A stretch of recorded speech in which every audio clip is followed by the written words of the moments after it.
Chairman, Mr. Patel, before you joined the FBI, you had very strong opinions about what the FBI was hiding regarding Jeffrey Epstein. In a September 2023 interview with Glenn Beck, you said the Black Book is under the, quote, direct control of the director of the FBI. In December 2023, you said, let us know who the pedophiles are. Even for a short time after becoming FBI director, in February of 2025, you tweeted, quote, there will be no cover-ups, no missing documents, no stone left unturned. In June, you told Joe Rogan, quote, we've reviewed all the information, we're gonna give you every single thing we have and can. But then suddenly in July, everything changed. You and Attorney General Pam Bondi released one video and said that there was nothing more to see. Your July memo says you uncovered more than 300 gigabytes of data and physical evidence, but that you had decided no further disclosure would be appropriate or warranted. That is a quote. I think what happened, Mr. Patel, is that suddenly you discovered that Donald Trump's name was all over these files, and you started a giant cover-up. So you are under oath, Mr. Patel. You just testified to Mr. Swalwell that you did not speak to the president about the Epstein files. To your knowledge, did Attorney General Pam Bondi speak to the president about what was in the Epstein files? I can't speak for Attorney General Pam Bondi. So to your knowledge, you don't have any information. The question was, do you have any knowledge? Do you have any knowledge? I can't speak. You are refusing to answer the question. So let me tell you that the Wall Street Journal reported that in May, Bondi told Trump that he was in the Epstein files, and at the same meeting said that the DOJ did not plan to release the files.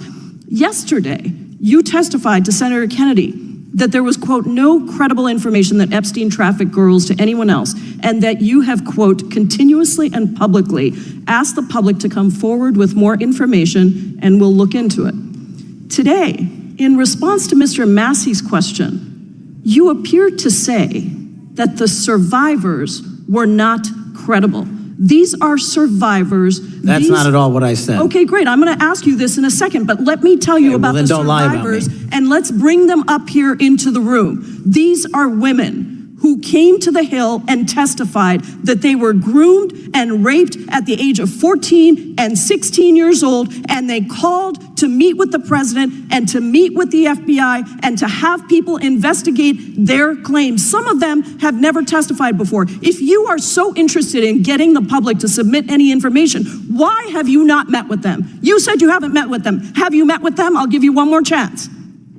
My job as the FBI director is to invite all investigative leads. To whether or not you met with these women who were sexually abused and raped? Any insinuation by you or any people on your side that I am not manhunting child predators and sex traffickers, just look at the stats.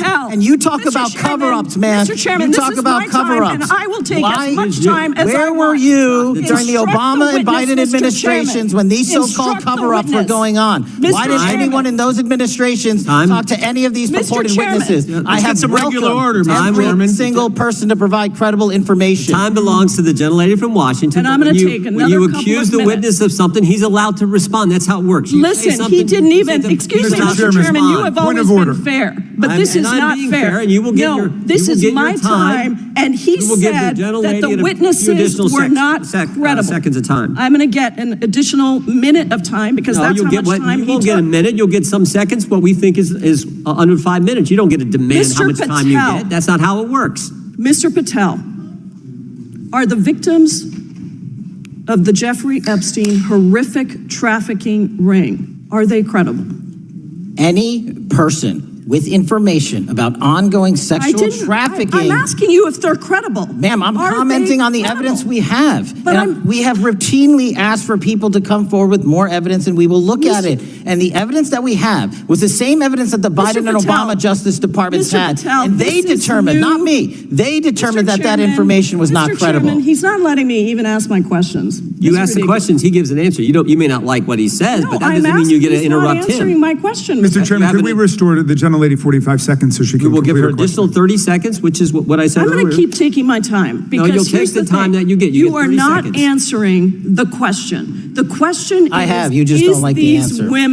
Are these women credible? It's a yes or no answer. I have answered the question. Well, and what I is keep the telling answer? you, I'm the only FBI director that has welcomed new information in this Okay. case. This You're not- administration is the only one that has welcomed any new information in this Is there case. a yes or no to whether Present the new credible victims are credible? information. Present new Are information. the victims credible The victims- or not? I'll tell you what happened in the last Trump Are they administration. credible or not? You can't even Victims say. credibly came forward, and you know what happened? President Trump authorized the indictments President of Jeffrey Trump Epstein, called not them Biden, a hoax. not Obama, President Trump no one called else. the entire thing a Democratic hoax.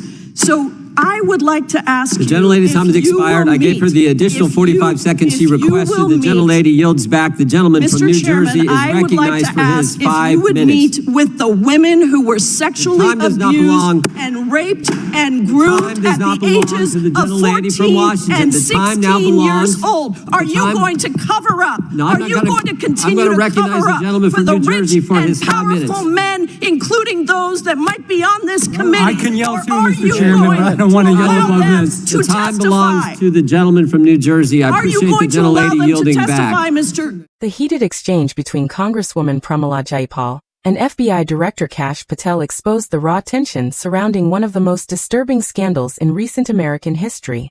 At its center lies Jeffrey Epstein, his network of powerful associates, and the files many believe contain answers the public has never received.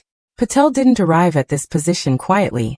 Before becoming FBI director, he made explicit promises of complete transparency. He vowed there would be no cover-ups, no concealed documents, no secrets buried away.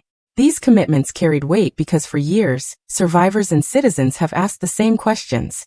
Who participated in Epstein's trafficking operation? Why haven't all the names been disclosed? Yet as Jayapal highlighted, something changed. Patel's approach shifted from bold assurances to defensive explanations filled with legal technicalities, protective orders, and vague references to disclosure limitations. Jayapal confronted this transformation directly, suggesting Patel was shielding powerful figures, particularly after certain prominent names appeared in the documents. Beyond the political sparring lies something more significant. The survivors themselves. These are women who were groomed and exploited as teenagers, women still seeking the opportunity to be heard, to meet with federal investigators, to provide testimony that might illuminate more of Epstein's network. Jayapal amplified their voices in that hearing room, pressing Patel on a fundamental question. Are these women credible? The answer should have been simple. Instead, Patel responded like a prosecutor, emphasizing evidence, previous Department of Justice conclusions, and what he termed credible information. In that measured, clinical reply, Jayapal perceived dismissal, and her frustration erupted. This reveals a deeper problem. When institutions speak in legal terminology while survivors demand justice, it creates the impression, justified or not, of a system more committed to protecting reputations than confronting the reality of human trafficking.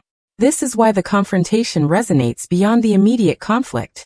What's truly at stake is whether victims of sexual exploitation receive genuine justice, or whether their suffering becomes merely a side note in political warfare. Patel maintains he has been more receptive to new information than any previous director. Jayapal argues his actions contradict his rhetoric. Caught between these competing narratives are survivors still waiting for someone in authority to state unequivocally, yes, you are credible, and yes, your testimony matters. The significance extends beyond individual personalities or partisan politics. This confrontation represents a test of whether government can address the Epstein files with the integrity and openness the public demands. Will this become another instance where disturbing truths remain partially concealed? Or will full accountability finally emerge? The struggle continues. Survivors keep speaking. Officials keep debating. And the complete truth remains elusive, waiting to surface fully. The question persists. Is Patel constrained by legitimate legal boundaries most people don't comprehend? Or is he protecting secrets that should be exposed? Perhaps most critically, will the Epstein files ever be completely released?